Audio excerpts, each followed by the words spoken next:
welcome back again to my YouTube channel and happy Monday po sa inyong lahat guys. So for today's vlog, marami akong nababasa na bakit daw kahit sila ay first time na uutang online is lagi silang nare-reject. So bakit nga ba guys? So ngayon guys, i-share ko sa inyo yung ilang kadahilanan kung bakit kayo nare-reject lalo to first time kayo. Pero hindi ko sure kung tama itong mga sasabihin ko dito guys ha. Ito lamang po guys is based on my personal experience kasi dumaan rin po ako sa pagka first time na umutang sa online. And talagang nakakadismaya naman talaga kung ikaw ay laging rejected, lalo't kailangan mo ng pera tapos rejected pala yung application mo. So naranasan ko pong lahat yan. So ito lang po yung mga ilang rason na napansin ko kung bakit na-reject ako dati sa mga loan application ko na in-applyan before. And ngayon nga guys, yun yung i-share ko sa inyo para maayos ninyo yung inyong account and baka sa next time na pag-apply nyo sa loan application na na-reject kayo is ma-approve na kayo, o diba? So, alam ko guys, excited kayo na malaman kung ano-ano yung mga dahilan na yon. Pero bago yun guys, i-announce ko muna yung ating 5 lucky winners for this week. And ayan po, naka-flash na po sa ating screen. Ayan, be positive lang guys. Kung wala pa dyan yung name mo, may next Monday pa naman. And malay mo ha, sa pa-cellphone ka manalo. So yan guys, kung ikaw ay bago pa lang dito sa aking channel at gusto mong sumali sa aking Pagcash giveaway, simple lang po ang gagawin mo. Subscribe to my YouTube channel, i-like mo tong video na to at mag-iwan ka na ng comment dyan sa comment section. And every last Monday of the month po, may isang mananalo ng aking pa-cellphone giveaway. O diba, dito manunood ka lang ng pwede mong utangan online. May chance ka pa na manalo sa aking Pagcash at pa-cellphone giveaway. Ayan. So, dako na tayo sa pag-uusapan natin ngayon. And alam ko guys, excited rin kayong malaman kung bakit nga ba lagi kayong rejected sa mga loan application na yan. So, if you're interested, keep watching.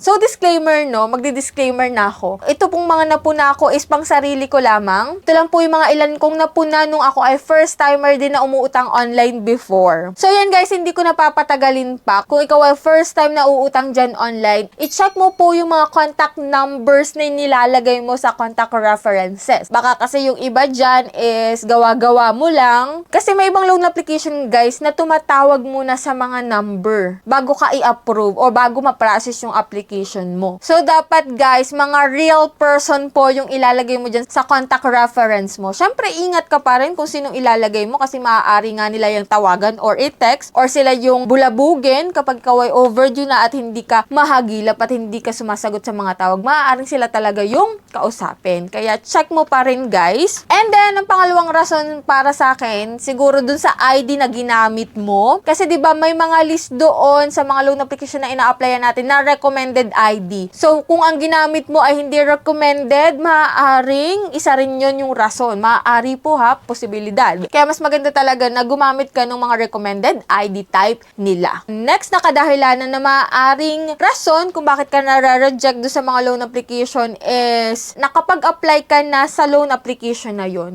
Kasi 'di ba, may mga bago tayong loan application na akala natin bago is yung pala is nagpalit lang ng pangalan. May mga ganong sitwasyon ha, na akala natin is bago, yung pala is luma na siyang application. Kung na-reject ka before, pwede kang ma-reject ulit ngayon kung ikaw ay nakapag-apply na doon. Yan, next po na rason na maaari ring maka-apekto sa iyong application kung ikaw ay first timer, sa information mo, sa mga basic information mo, kung makatotohanan ba yung nilalagay mo dyan. For example, sa work information, kung ang nilagay mo lang ay self-employed, wala kang trabaho, maaari ding maging rason yun ha, kung bakit hindi na-approve yung mga loan application natin. O kaya naman pala doon sa salary na nilagay mo is medyo mataas. Kung nilagay mo sobrang taas, parang iisipin ng company, bakit ko papautangin to is mataas naman pala yung sweldo. So, wag niyong masyadong taasan, guys. O kaya naman, guys, is sobrang baba ng salary na nilagay nyo. O, diba? Iisipin ng ibang company na wala na kayong maaaring ipambayad dun sa mauutang nyo sa kanila. Kaya, dapat yung average lang, no? So, ganun din yung isa kong nakikitang rason kung bakit nagre-reject yung ating mga loan application. Ito, isa rin to sa rason na nakikita ko na talagang tumatak din sa akin nung ako ay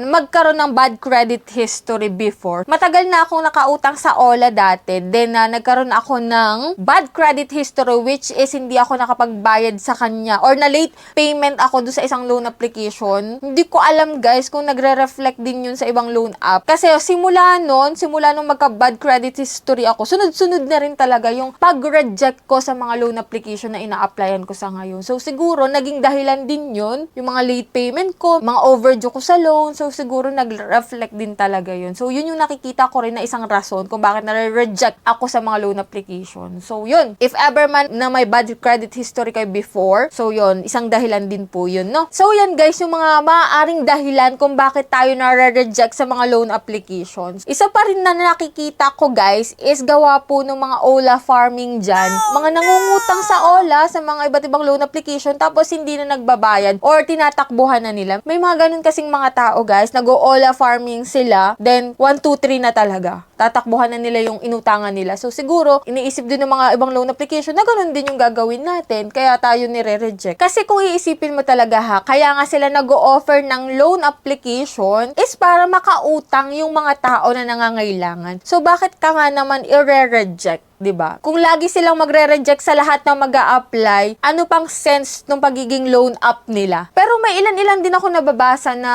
nag-auto-reject daw. Bale, wala din akong basehan sa ganung rason, pero isa rin yun sa nakikita ko na rason din talaga. May mga loan application na talagang automatic rejected. Kumbaga naman ay namimili na lang ng application. Pero not sure pa rin, guys. So, kung kayo man ay may experience na before, so kung kayo man ay mga first timer at may mga rason pa kayong naiisip kung bakit kayo na-reject, pwede nyo po diyang i-comment sa comment section para magkaroon pa ng idea yung mga first time pa lang mag-a-apply sa loan application. So, dito guys, payo ko lang, huwag kayong mawawala ng pag-asa. If ever man na-rejected kayo ngayon, maaaring sa susunod, hindi na. Kasi may mga loan application ako talaga na halos ilang beses din akong nakapag-try, ilang beses din ako nakapag-apply sa kanila, bago po nila ako ma-approve yung aking loan application. Kwento ko na rin sa inyo guys, kay One Hand, kay Mr. Cash, yan yung mga loan application na talagang nahirap akong ma-approve. Pero tignan nyo naman ngayon guys, halos sobrang laki na ng credit limit ko sa mga loan application na yan. Talagang hindi po ako sumuko na ma-approve yung loan application ko sa kanila. Kaya kung kayo man ay rejected ngayon, maaaring sa susunod is hindi na. Wag lang mawawala ng pag-asa ha. And yan, payo ko na rin guys na bago kayo mag-apply sa mga loan application na gusto nyong itry, manood kayo ng reviews para may idea na kayo sa uutangan ninyo, kung magkano yung marireceive nyo, kung ano-ano yung mga interest, para may idea na tayo. And nasa sa inyo pa rin guys kung uutang kayo dyan or hindi. So that's it. Yan lang po muna yung vlog natin. And sana nagkaroon kayo ng konting idea, no, kung bakit kayo nare-reject lagi. And that's it. Kung hindi ka pa nakasubscribe sa aking YouTube channel, click na subscribe button. I-on mo na rin po yung notification bell para updated ka sa ganitong usapan sa mga bago naglalabasan ngayon na loan application. So bye-bye na muna for now guys. See you on my next vlog.